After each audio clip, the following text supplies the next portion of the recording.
Gérer une trahison, ce n'est pas simple, parce qu'on ne sait jamais quand ni comment elle va arriver. On peut être trahi en amitié comme en amour. On croit faire confiance aux bonnes personnes.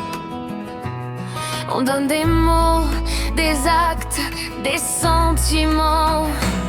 Et parfois, en retour, on reçoit la trahison. Alors certains préfèrent fuir, trouver des excuses bidons, se cacher derrière le silence, la distance. Au lieu d'assumer, de parler en face, on dit que la trahison l'aide à avancer, qu'elle nous apprend à ne plus refaire les mêmes erreurs.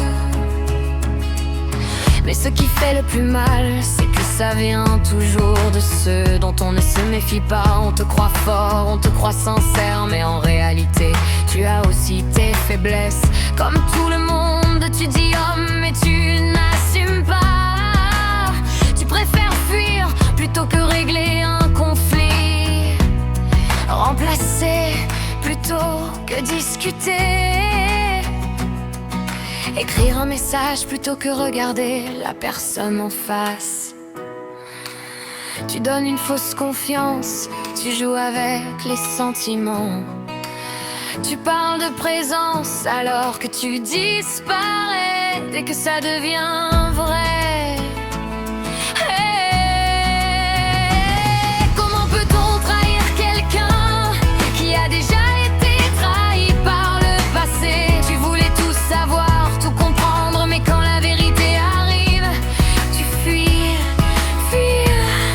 C'est facile remplacer, c'est encore plus facile, mais être honnête, assumer, affronter.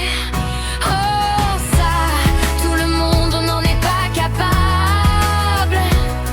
Alors les beaux discours, les promesses, tout ça, ce n'est que du cinéma.